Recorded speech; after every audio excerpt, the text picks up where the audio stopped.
It's been said that everybody's got a story to tell. Well, the person we're about to meet tonight has spent 4 decades telling us stories of events that changed the world and shaped public opinion.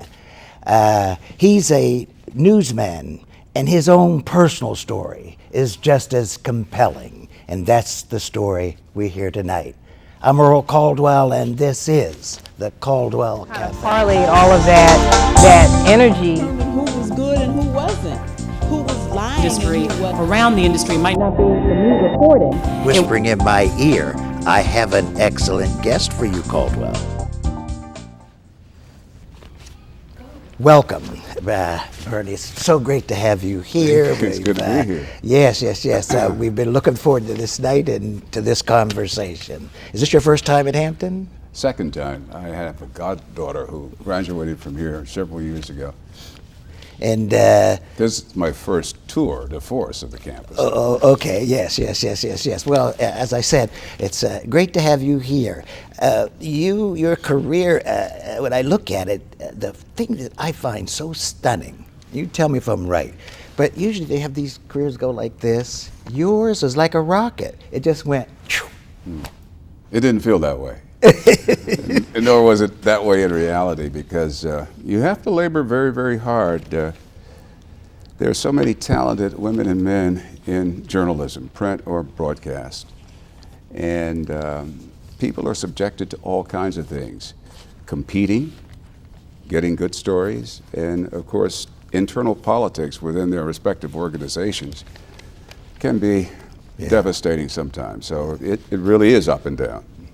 In 1980, you did something that was just really, truly remarkable. You joined a whole new, CNN, which was offering a whole new idea about dealing news. And you also, it put you in that, I would say, that rarefied air in television, and carrying the position that's coveted by so many. Network anchor of the network news. How was that? That was a roll of the dice and a walk of the plank. I could not do that without the consent and permission of my wifely friend, Linda. Our children they weren't as tall as this table. And I had been at CBS and ABC. ABC was offering me a new contract. But my desire was to be an anchor. In all of the years prior to 1980, I had striven to prepare myself, not only as a journalist to be able to write, but also to have a good body of experience, including international news coverage. My attitude was I didn't think anybody should sit in an anchor chair unless and until they had prepared themselves from the ground up, covering local news, county news, state news, national news, and international news. CNN was not even on the air, and I was thinking about going to work for a network that didn't exist. At the time, the country had double-digit inflation, interest rates were high, and it roiled my stomach. I was at ABC in the Washington Bureau, and I would come home and stay awake until 1 or 2 o'clock in the morning, walking around the dining room floor, literally. And one night, after midnight, I hear these footsteps, and it's Linda. She came down, and she was crying. And she said, I think you should take the job at CNN, because if you don't, and if CNN takes off, I won't be able to live with you. I was ecstatic when she said, you can take the job. Yes. Because I wasn't about to take a job and jeopardize my family's security, even though I had problems at ABC. But when she said yes, that was it. And when you were joining CNN, I would say the anchor that you admired the most, he was leaving. That would be Walter Cronkite.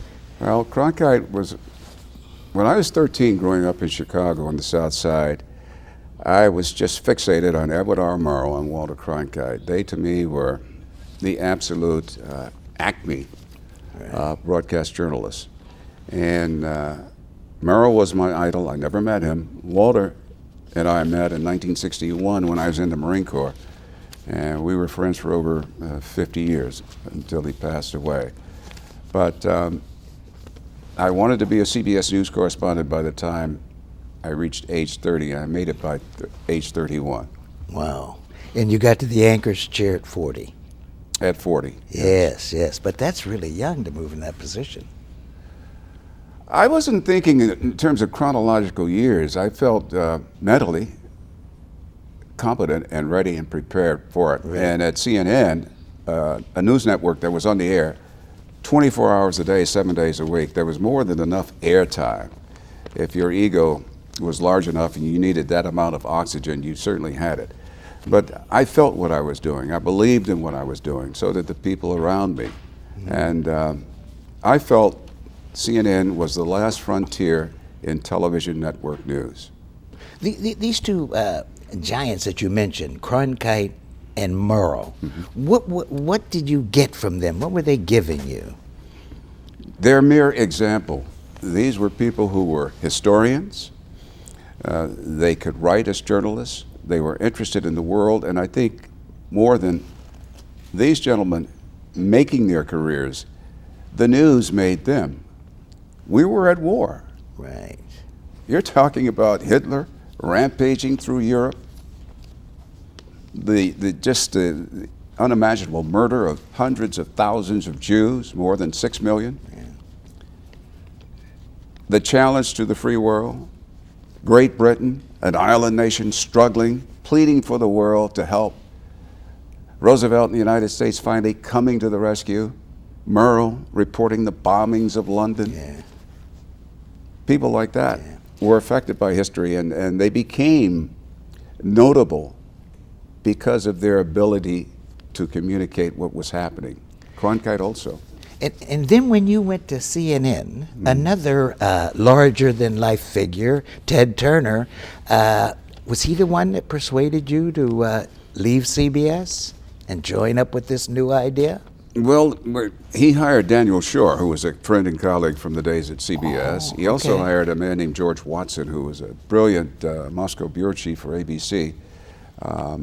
And these gentlemen started whispering, you know, this thing called CNN is forming, and we'd like you to join us and become our principal Washington anchor.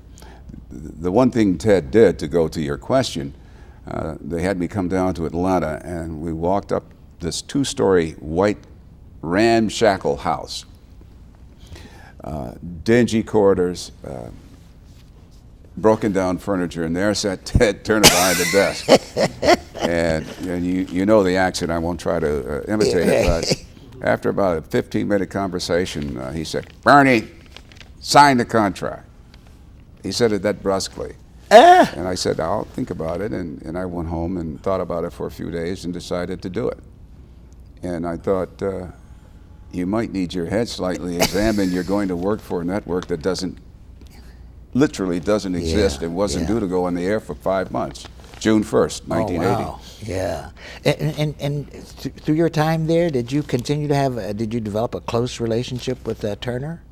Yes.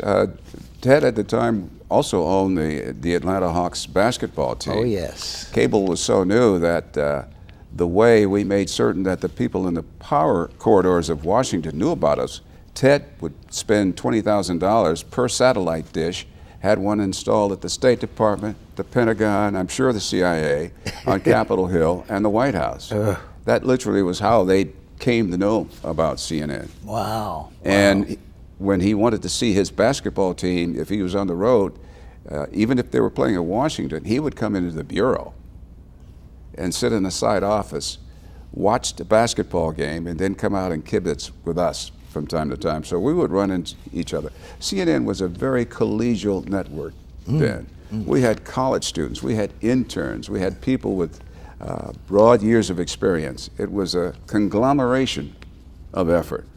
And the spirit was, we can do it. Yeah. Plus, we were considered inferior and second-class citizens Right. by the traditional over-the-air networks. Yeah. So obviously that pissed us off, and that gave us something to strive for. But you had a group of heavyweights, starting with yourself and Oh, Dan yeah. Shore. Dan Shore and a few other people. Yeah, those were some good folks. Yeah. I never worked as hard in my life as I did at CNN, but I never had as much fun. Wow. My only resentment was being underpaid. That goes all the way around the table. But all of us were underpaid. Yes, absolutely.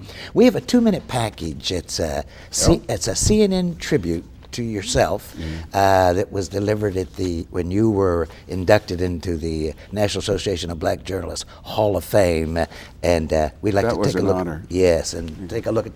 Okay. We'll be back after. Reporter in Chicago. He was interviewing Reverend Martin Luther King Jr.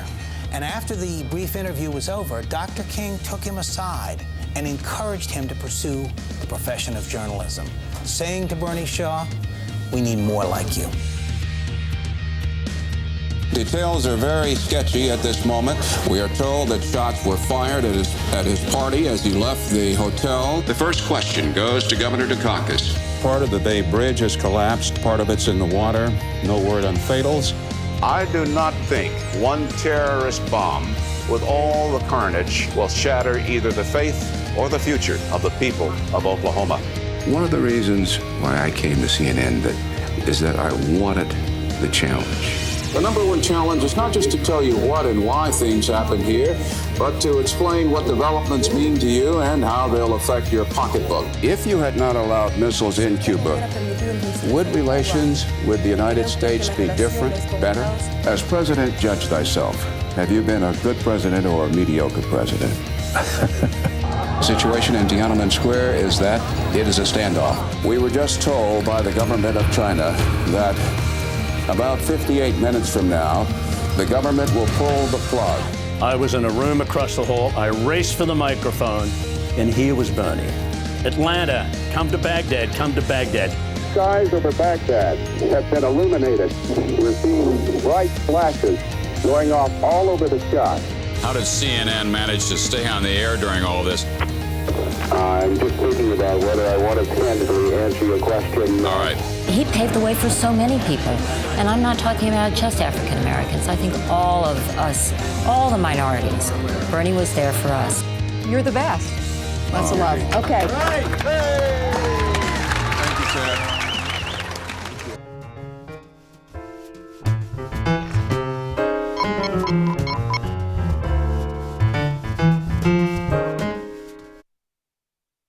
Referred to as the holy grail of cancer treatment. I could leave my office, have the treatment, and drive back to work in about an hour and 10 minutes. The Hampton University Proton Therapy Institute is treating prostate, brain, and other cancers with the most precise form of radiation treatment available. It was almost too easy. If you or a loved one has been diagnosed with cancer, call the Hampton University Proton Therapy Institute today.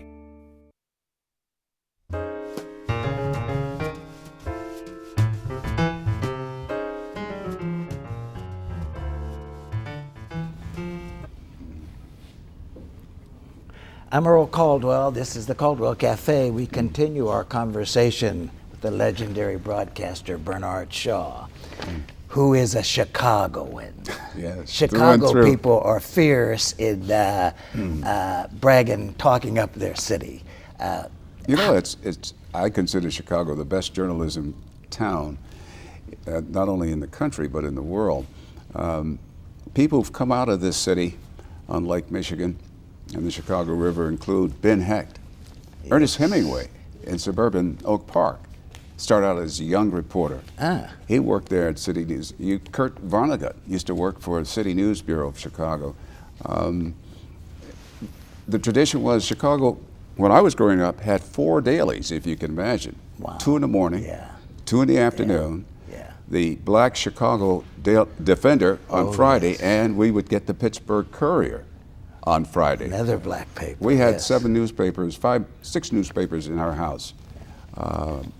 My father he almost ate newspapers. So that's where you got into reading yourself with these newspapers? First respect for the printed word came from the newspapers that were in our house, and the apartment reeked of newsprint. And my mother used to always hear her say, "Mike, will you get these damn papers out of here?" You know. But I learned to read when I was 3 years old. Wow. And I delivered every newspaper too. So I have great respect for the printed word. It's the essence of journalism. Yes, absolutely. Do you have brothers and sisters? No longer. No, I'm growing the up, baby. in his growing up years. Yes. Mm-hmm. Yeah. How many? One sister, 2 brothers. One sister, 2 brothers. And your parents, were they strict disciplinarians? Yes. My father was a very strict World War II veteran, and my mother, who was a domestic worker. The 2 of them gave me something that was very, very basic. They used to double team me. My mother used to say, "It's not what you say, it's how you say it." And my father used to just drum into our heads, "It's not what you do, it's how you do it." My father didn't smile much. He was a very strict disciplinarian, and I think a lot of that dealt with what he experienced in World War II, especially in the Philippines. But the core respect for the printed word came from his reading. In this Chicago that you grew up in, I heard you say in another interview that when you were in grade school, you used to go home every day at lunchtime for a hot lunch. So it was all right there in your neighborhood. Now these neighborhoods in Chicago, you know, there's people who say they're just crazy. It's like a different planet. Yes. Well, the school system, the public school system was different. There's so many hands on my shoulders, you know. There's very little I. It's more we. I was in an accelerated reading program in the Chicago public school system when I was in 3rd grade.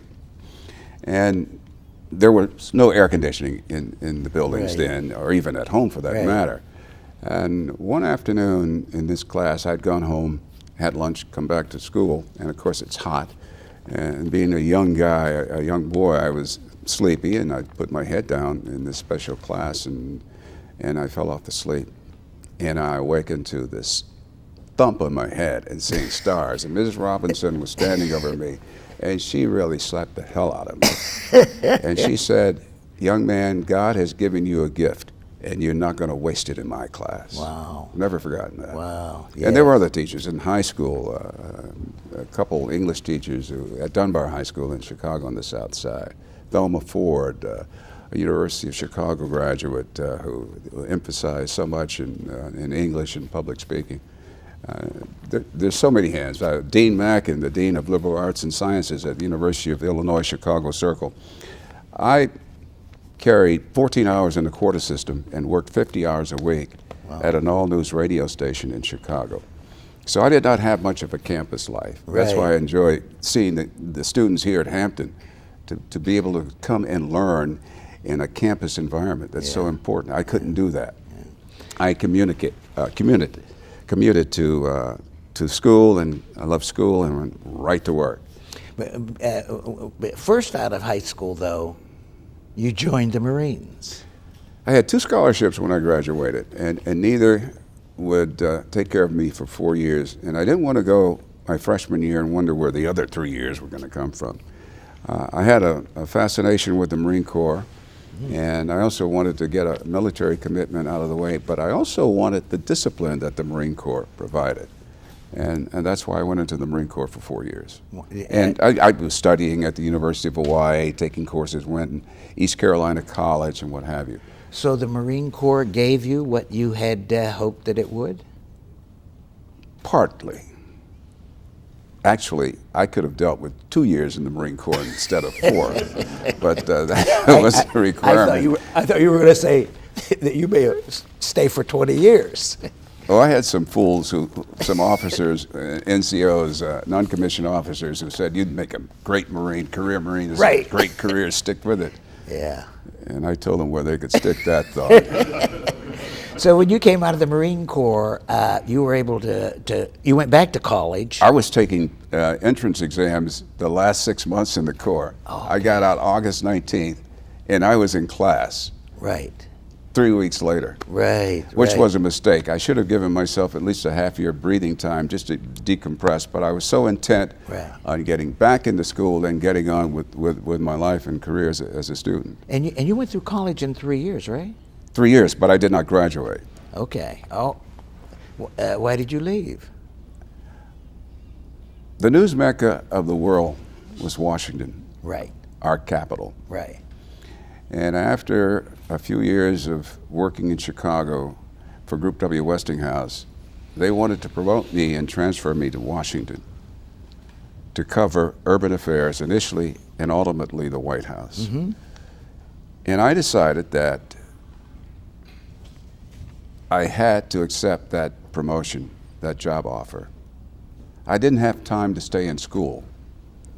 That sounds like heresy, but for my own individual case and situation, it worked for me. But you had already begun your career while you were in college. Yes, in Chicago. I was very, very fortunate. Right, very, starting very with this radio station. WNUS, starting in 1964. So, and then writing television news, and then joining a radio network in Chicago. I take it, radio wasn't your thing. You didn't. You didn't. It wasn't a match. It was a part of the experience of career passages. I wanted to be a network news anchor after acquiring the requisite experience and background. Right. So you knew while you were in college that you wanted to be Cronkite. Well, I knew at age 13 that I wanted to be like Edward R. Murrow. Yes, before Cronkite. And then later Cronkite. They were my idols. Wow. And you made it right there. I was very fortunate. Very, very fortunate. Well, you had to be also very good. Yes.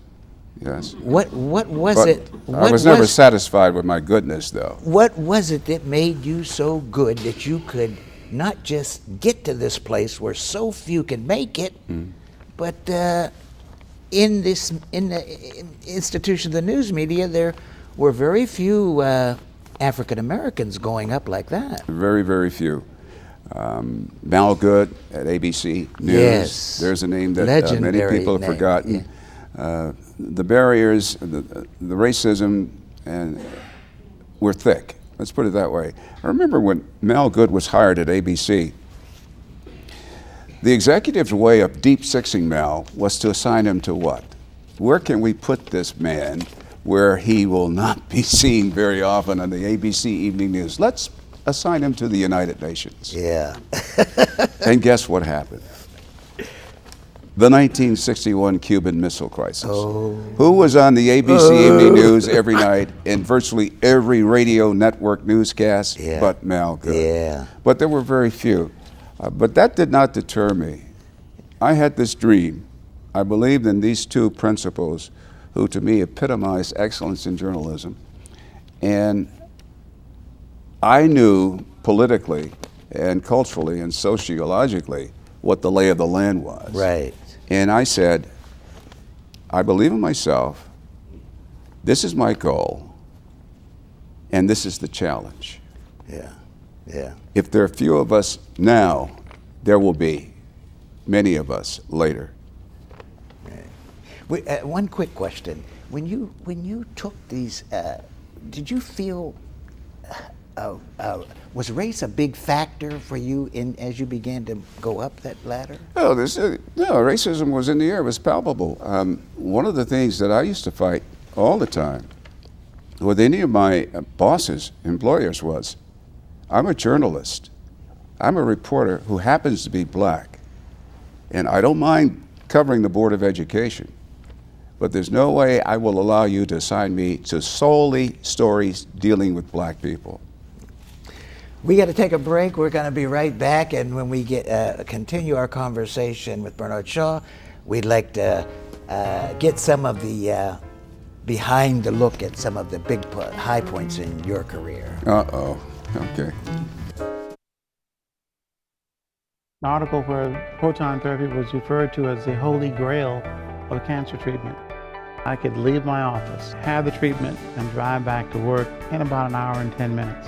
The Hampton University Proton Therapy Institute is treating prostate, brain, and other cancers with the most precise form of radiation treatment available. It was almost too easy. If you or a loved one has been diagnosed with cancer, call the Hampton University Proton Therapy Institute today.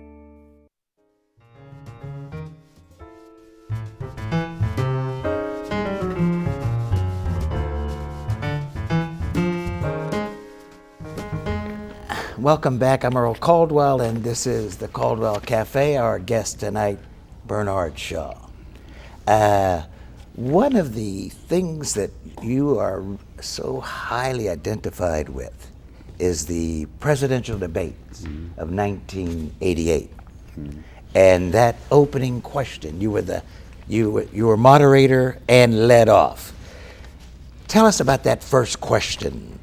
How you arrived at it, what it was, and how did your colleagues feel about it? I agonized over that question. The lawyers for both candidates, for Governor Dukakis and Vice President Bush, the lawyers at that level of debating, they decide the ground rules. They negotiate the ground rules. Then they go to the Commission on Presidential Debates and say, this is what we want, this is what we will stand for, what we won't stand for. In that particular debate, the lawyers decided that the moderator had only 2 questions, one of each candidate, and then it would be thrown open to the 3 panelists to ask questions. So I had 2 questions, and in fact, after I asked my questions, I was a traffic cop the rest of the night. You must have, in my judgment, a question that is relevant to the issues in the campaign. Otherwise, it's unfair to voters. Hold it right there, one sec. There are no restrictions on the questions that my colleagues and I can ask this evening, and the candidates have no prior knowledge of our questions. Now, one of the primary issues in the '88 debate was law and order, crime and punishment. The Republicans had twice George Bush call Michael Dukakis, the governor of Massachusetts, the Iceman, cold technocrat. The Republicans ran these visceral Willie Horton ads because the governor, under his stewardship, had paroled certain people, including Willie Horton. Right. And they had accused Dukakis of being soft on crime. My question to Vice President Bush dealt with his selection of Senator Dan Quayle as his running mate. A lot of people regarded Mr. Quayle as a lightweight. So I worked on the question to Dukakis 2 days, and I stayed awake until 2 a.m. the day of the debates, wondering not whether to ask it, but how it would be received. I knew that if Dukakis hit the question out of the park, answered it hands down, I would be accused of trying to help the Democrats. If he didn't, I'd be accused of trying to help the Republicans. I was so accused and called all kinds of names, which I won't go into here. But the question to Governor Dukakis was, and I asked this question to go to the heart of the emotional aspect. Intellectually, everyone understood his position on capital punishment. Well, what about him as a human being, as a man, as a father, as a husband? So the question was, Governor, if Kitty Dukakis were raped and murdered, would you favor an irrevocable death penalty for the killer?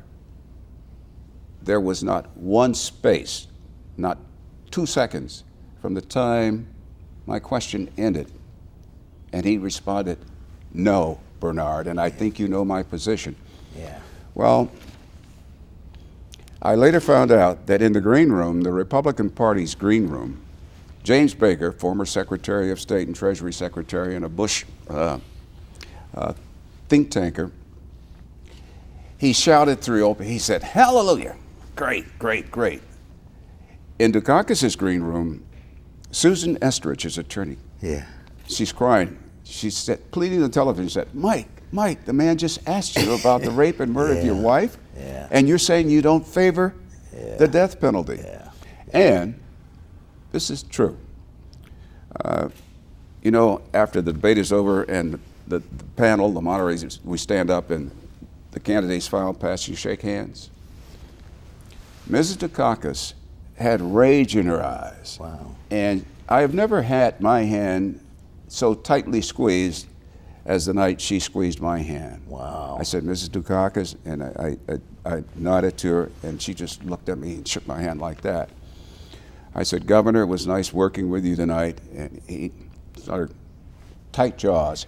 And when he walked into the wings, his campaign manager, John Sasso, was there. You know what he said to him? John, I up.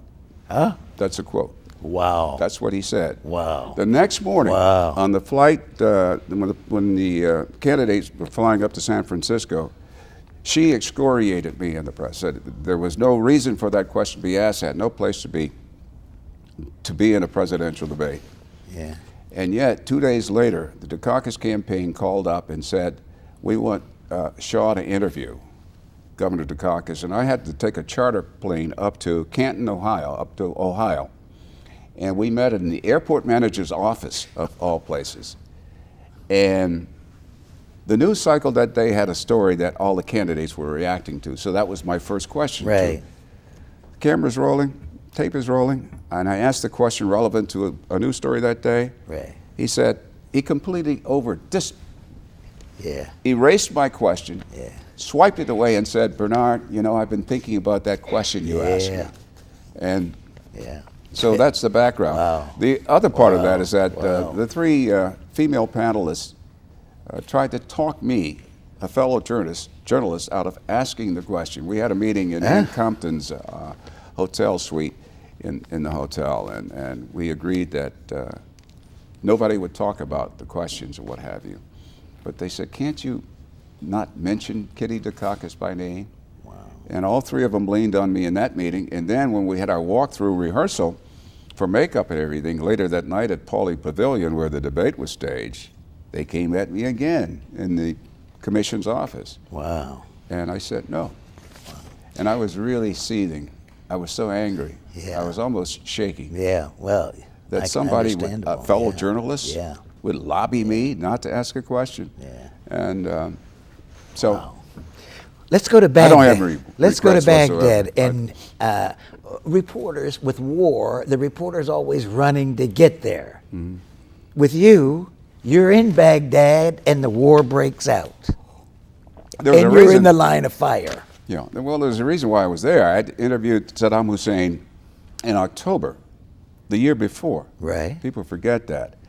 And in the run-up to the United Nations voting sanctions and saying that you must be out of Kuwait with your troops by January 16th, the Iraqis called back to CNN. They said, we want Mr. Shah to come back and interview our president. And headquarters in Atlanta, CNN told the Iraqis, we determine who will do interviews, not you. So naturally I went. Yeah. And I was sitting in the Al Rashid Hotel waiting. And the protocol is that when you have an interview with Saddam Hussein, you go and you sit in your hotel room. I did this for 6 days. Wow. Get up in the morning, order room service, eat, shower, dress, and sit by the phone all day and into the night. And for 6 days, that happened. No ring of the phone, unlike before. And if he's going to do the interview, you go downstairs, you get in this motorcade of all Mercedes-Benz cars, and you drive circuitously through Baghdad for security reasons, and then you swing into a courtyard, a guarded courtyard in a mansion, and you do the interview. Well, the war broke out. The night before war broke out, I went to the foreign ministry and sat down with Nazir Hamdoun, who knows the United States very, very well because he used to be Iraq's ambassador. And he was chain smoking Marlboro cigarettes. And he really couldn't talk because his office was bugged. And he says, Bernie, do you think it's going to be war? I said, Nazir, you know my country. The House and the Senate are debating whether or not we should go to war. And you know that debate stops at the water's edge. When American men and women are put on the ground, Congress stops debating and starts supporting. You know that. I said, your president thinks that this debate is going to deter President Bush, doesn't he? And he just sort of nodded like that. I would say, you know that's not going to happen. So the next night, war broke out. Saddam obviously was fighting a war then, and that's why the interview fell through. That's why I was in Baghdad at the time, so I just went to work to cover the war. And Lloyd's of London had told us that if hostilities broke out, they were going to cancel the insurance on our jet, and a plane was due to come in out of Amman, Jordan, and pick me up the next morning. That's when we interviewed Cronkite on the air, and he said, protect yourselves and what have you, because we were in the soup. Well, and then it broke out. When you say in the soup, you have got bombs coming at you. What were you trying to figure a way to get out of there? No. Two elements, supreme elements, saved us that night. Some extremely well-trained and disciplined American pilots and God. The Al Rashid Hotel was on the Pentagon's bombing list. Huh? They knew we were in the hotel. Colin Powell knew we were in the hotel. What a lot of people don't know is that before the war, American intelligence went to the German architectural firms that drew the blueprints of all of Saddam's palaces, and they had the blueprints of the Al Rashid Hotel. When did you know a hotel that's about 12 stories high needing a building that's 2 stories high for generators? No, what the Iraqis had done, cleverly, they built a bomb shelter and then a command and control center beneath the bomb shelter. Wow. That's why it was on the Pentagon's target list. And our stealth bombers used the Al Rashid Hotel as a landmark to come down and go down the Tigris River to drop their ordnance. Wow. So, and plus there was a top secret Iraqi Defense Ministry building right across the street from the hotel. And when the war broke out, the Iraqis had a Russian SAM missile site, surface-air missile site. Yeah. 3 rockets went up from the side of the building. And I turned to Pete Arnett and John Hallam and I said, oh, hell. Because we, the United States, had AWACS planes in the air, tracking everything by radar. Whatever the Iraqis sent up, we knew, right, as well as our planes. And as soon as those 3 missiles went up into the air, the radar plane, the AWACS plane, picked up the signature, and I said, I wonder how long it's going to take. And within 20 minutes, our hotel was shaking. Wow. Those 3 missiles were taken out, as was that building. So we were very, very lucky. Tell us about 1981 in China, and you were in Tiananmen Square. I cried because of an incident that happened. But Mikhail Gorbachev, the Soviet Union's leader, was going into Beijing to meet with Deng Xiaoping, China's leader. For 50 years, these two communist giants had been antagonistic toward each other. This was supposed to be the great healing moment. A week before Mr. Gorbachev started to fly into Beijing, in other cities, students were in the streets. They had had enough of the corruption and the graft. They wanted some smell, some odor of democracy.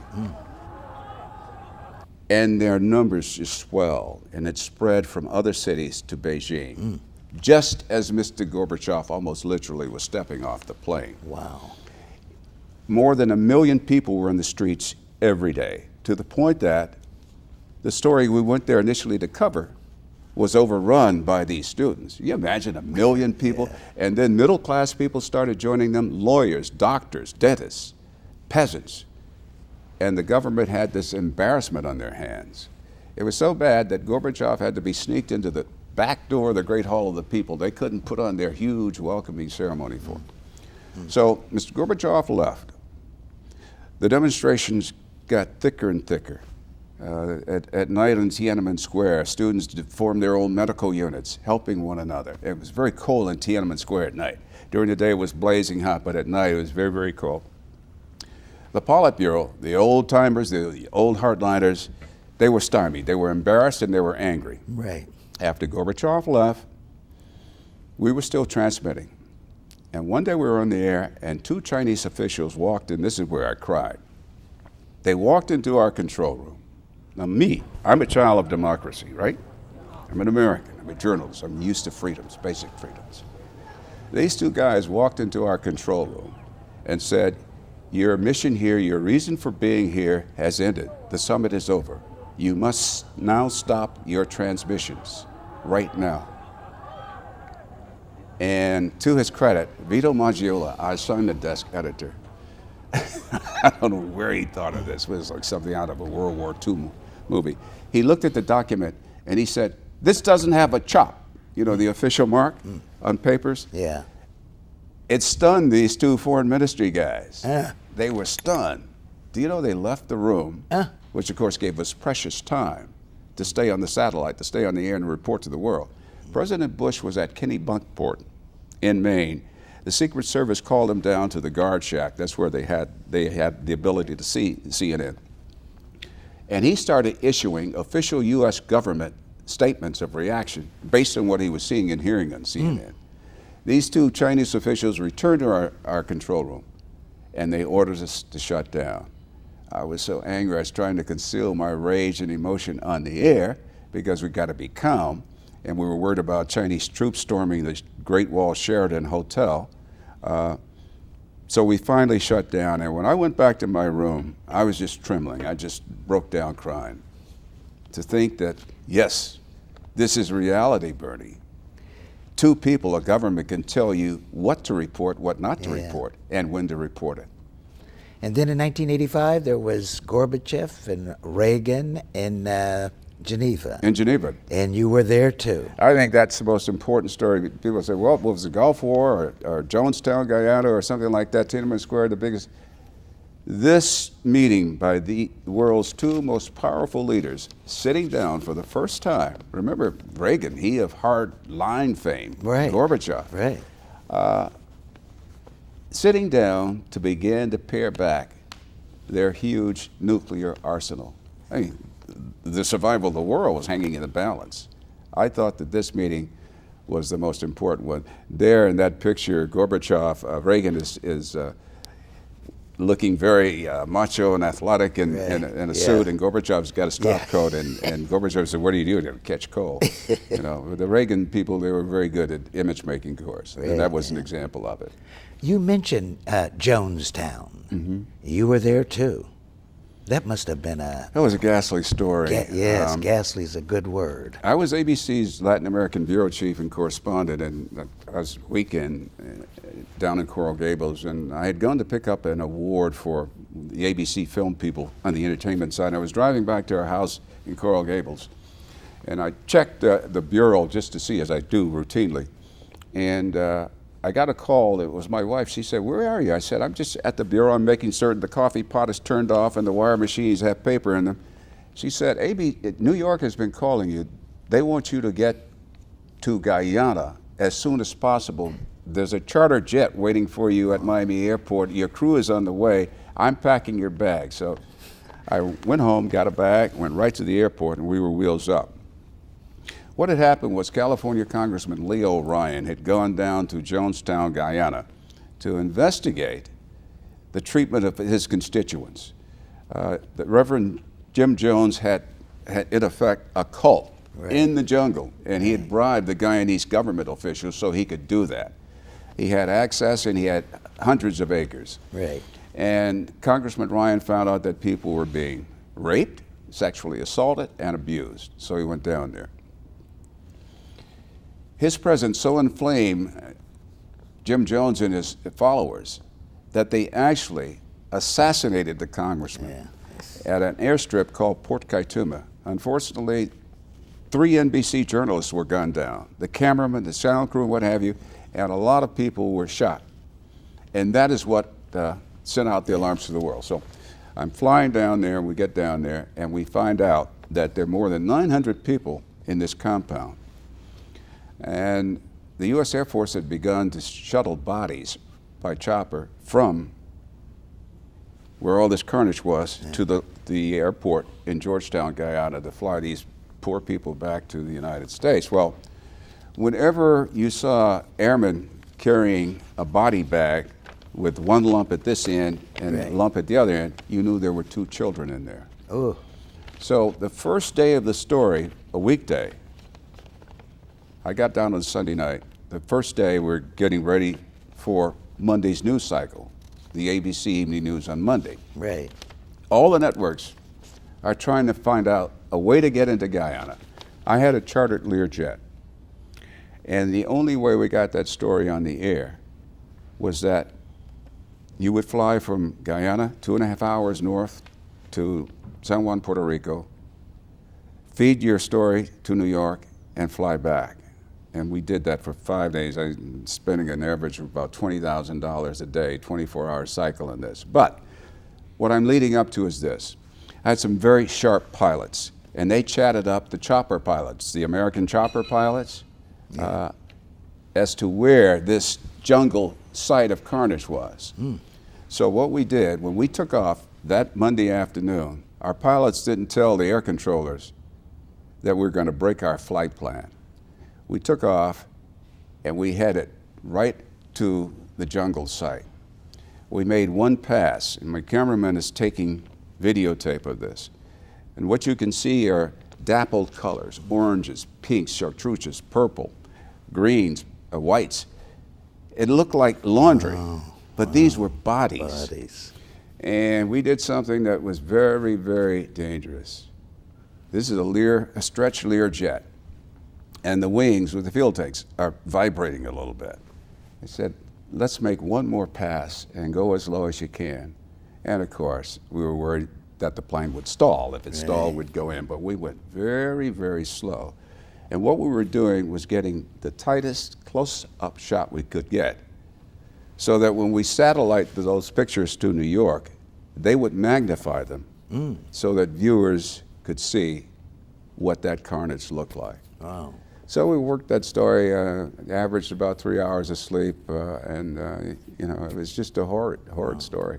In this period where so many things were happening within the industry, you had this rise of a small group of very talented black journalists who were rising in television. Max Robinson, Charlene Hunter Galt. And don't leave out Michelle Ed Clark. Bradley. Ed Bradley, sure, at CBS, but don't leave out Michelle Clark. And Michelle she Clark, used to anchor the CBS Morning News. And unfortunately, she was going back, she worked 5 days a week out of the Washington Bureau for the network, and she would fly back to Chicago. And she was on that plane that crashed, United flight going into Midway Airport. That was the flight. Was a Watergate figure on her head? Howard Hughes' wife. $10,000. Howard Hughes' wife. She had $10,000 in her purse, and she also died in that crash. There was no relation between the two women, but that plane went down at Midway Airport on the south side. So how did the group of you see yourselves? Was it you were pioneering, or were you so dead set on the stories that didn't even come up? No. That was. It had to have been in the forefront of our thinking. We were proud of what we were doing. We knew our importance and significance. But to a person, to a woman, to a person, our strivings were to be the best we could possibly be. Right. There were no color limitations. Right. Because to survive, your students here, right, they're going to be leaders one day in print and broadcasting. And they, to be leaders, will have to compete with equally bright people, not only around the United States, but around the world. Right. And they will succeed. But you pay a price. You do pay a price, as you do in any profession, in any craft. Did you all have get-togethers? Oh, yes, indeed. When we could. Right, yes. We would, when I first arrived in Washington, Jim Vance, Max Robinson, and I, along with a lot of other people at other stations, we formed a group called Blacks in Broadcasting. And we would meet once a month to discuss problems in the industry, discuss what we were doing. It was a very good network. Wow. Yes. Wow. Very interesting. Yeah. But you, though, at the same time, you became a part of what you might call the Mighty Five with Brokaw and Cronkite and Jennings and how was that? This picture is where we were celebrating Walter. Did you have close relationships with them too? Between Dan Rather, Peter Jennings, and Tom Brokaw and myself, we liked one another, but we were intense competitors. Yeah. There were times when they would give me the cold shoulder. I remember one time at the Four Seasons restaurant, Michael Barone and Joan Barone, who were very prominent journalists, and Joni Barone's father was a very wealthy real estate person out of San Francisco, and they funded the Barone Center in Harvard, but it was during a political campaign, a convention year, and that was when I think it was the Democrats had their convention in New York, and he took over the Four Seasons and had this huge luncheon for all of the muckety-mucks, and we were there, and I remember walking through the kitchen to the serving station, and there stood Rather, Jennings, and Brokaw. I said, "Hi, guys," and they looked at me, and they actually snubbed me. It's a true story. I've never told that story before. And that's the way it happened. So we were intense competitors. Wow, wow. Friendly on the air and in person, like the night of the Gulf War. Tom Brokaw interviewed me on NBC, and he said, "How are you getting this reporting out of Baghdad?" And there was a long pause, and he said, "Are you still there?" I said, "Yes, I'm trying to decide whether I want to answer your question." And I did not. Yeah. And he said, "Well, the next time we see each other, dinner's on me." Before we break, he's never bought the dinner, by the way. Before we stop here, I want to go back to that. Your reports, you're under fire. The bombs are coming in around you, and you're still so cool and professional. There's, you know, how do you hold on to that professionalism under that kind of pressure? Training, experience, and a belief that what I am doing is vitally important to people who need information and perspective. And if I believe that what I'm doing is important, I have a responsibility to readers, listeners, and viewers to deliver the news to them as dispassionately, as factually, as balanced, and as fairly as possible. That's like asking a doctor, a surgeon, how can you stand the sight of blood? Yeah. Or broken bones? Yes, yes, yes. That's your job, do it. Yes. We've got some students lined up and they want to take a crack at you, so I'm going to move over. Don't and feel after slighted, this break, when we come back, they're going to have at you. Well, don't feel slighted, but Oh, I'm we're not looking going to have a forward break. to this. We're not going to have a break. They said no break. They want to go right. Okay, this is the best part of the program. Okay. Don't feel slighted. No. I got more questions. Oh, you do? Are we ready there? Yes, and my name is Brenton Honeywell. I'm a senior broadcast journalism major from Tampa, Florida. And you mentioned Cronkite and Murrow were some of your idols, but who would you say helped you kind of get your foot in the door in the very beginning? Was there anybody who kind of helped you out? There were several bodies, yes. I don't know that you would know their names, but it started long before I sat in front of a camera or a microphone. It started, I suppose, first in my family, my parents, in the environment I grew up in, and then my teachers, which is what educators are for. You're a senior now, but you already know, I'm preaching to the choir when I say this to you. Your professors here, your deans, your teachers, these women and men are walking repositories. They have experience, they have knowledge, they have backgrounds. All you have to do is scratch them. And they will lovingly share with you. And if you don't take advantage of that, you're missing the boat. Thank you for speaking to us. My name is Larry Michael Mensah-Reclese. I am a freshman strategic communications major from Baton Rouge, Louisiana. And my question to you was, why did you feel that it was so important to inform the world of what was going on throughout it? News and information, that's the juice of a democracy. To be an informed citizen, to be an effective citizen, you've got to know what's going on in the world. Hi, my name is Alexis Mayfield, and I'm a freshman journalism major from New Jersey. And I was wondering how you maintained your strength and resolve to tell the truth, even when you were in intimidating situations like the presidential debate and things like that. How did you maintain your resolve? Well, there were good examples in Cronkite, Murrow, a lot of good print journalists also.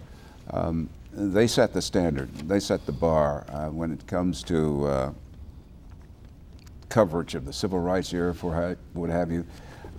These men and women They are the gold standard, the platinum standard, I should say.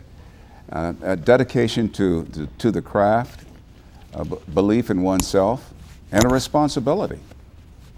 There's some things that are eminently more important than my personal feelings, image, or reputation.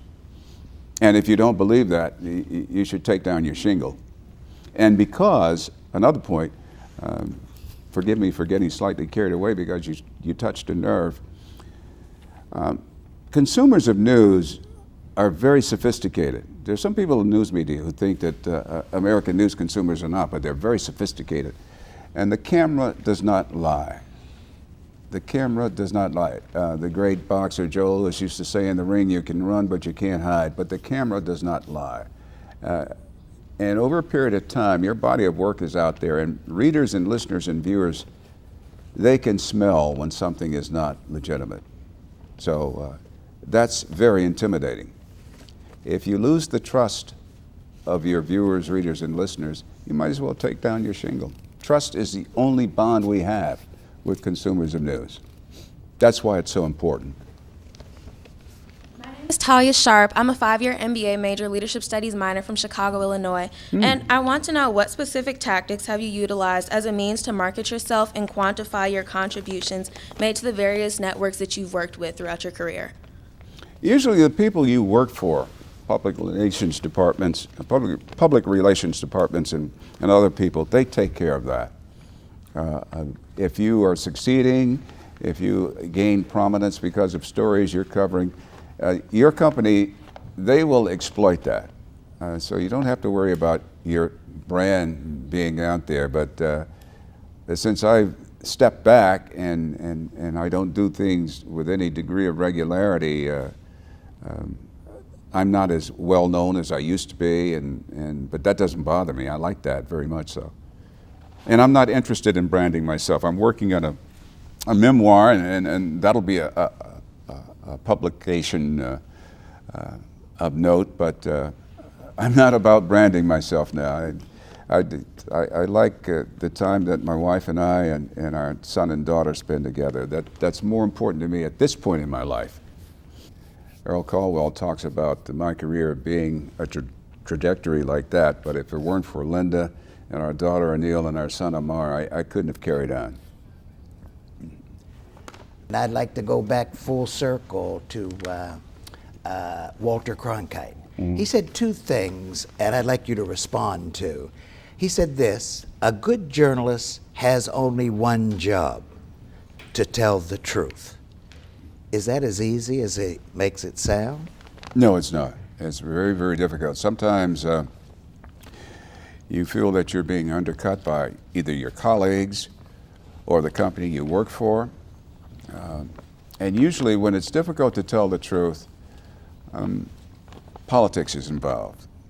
I don't mean Republican Democratic politics, internal politics within a company, and conflicts of interest.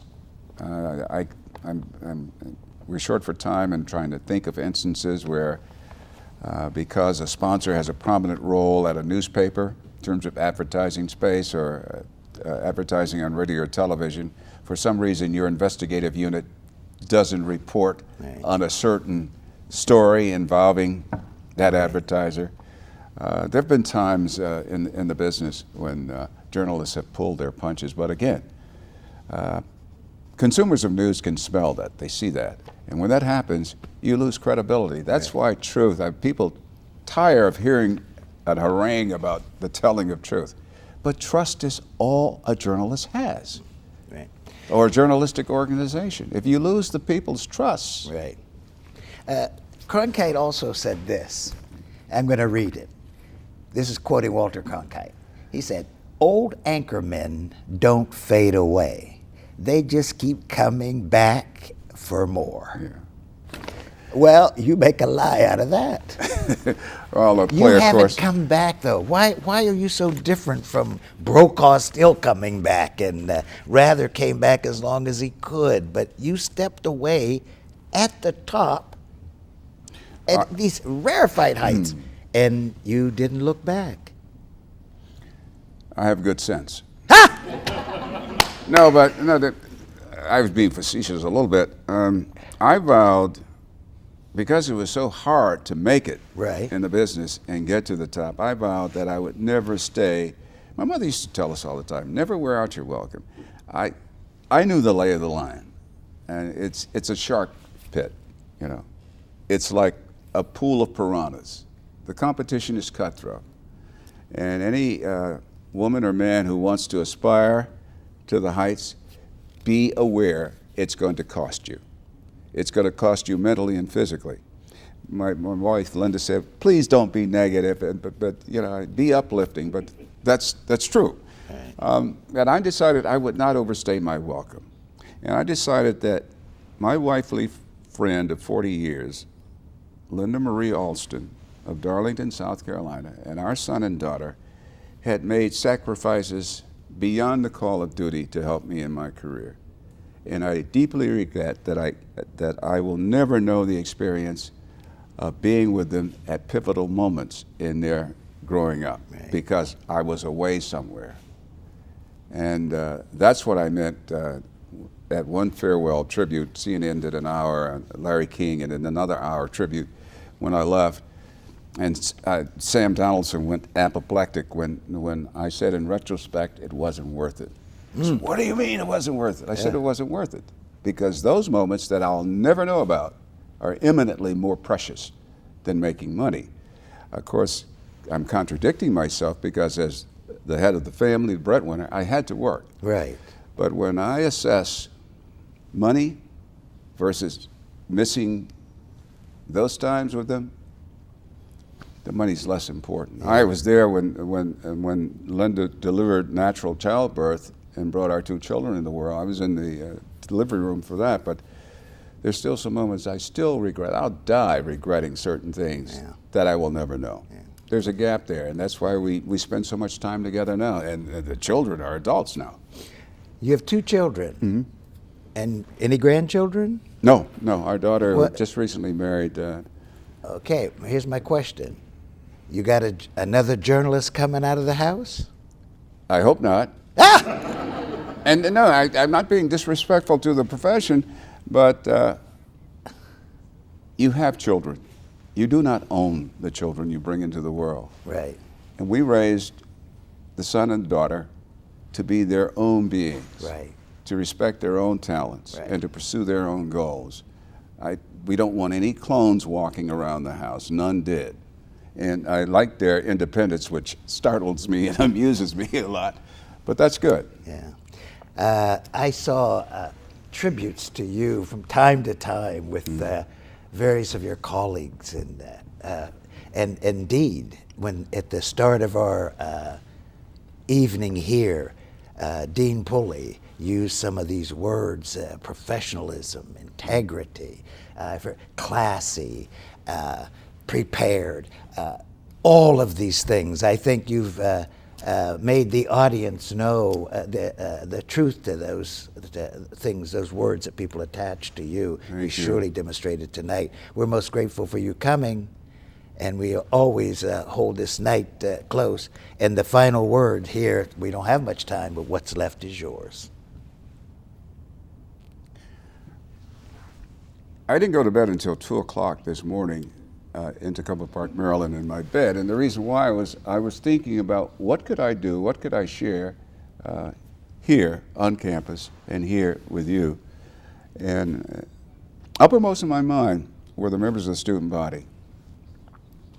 What can you say, what can you leave, what can you share that might inspire or expand awareness? That was my primary concern.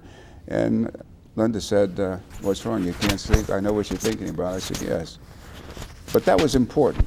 Yes. If I'd just blithely gone to bed at 9 o'clock and slept until 6, there would be something wrong. I wanted to show the faculty, from your president on down, and the students, I respect them. I feel honored to be here, and I want to expend some mental, some psychic energy to prepare for them and to try to share something of worth. And we absolutely connected with that. You only have one life. The question is, what are we going to do with it while we're here? Yeah. Bernard Shaw, thank you so very much for a wonderful evening. Thank you. Thanks very much.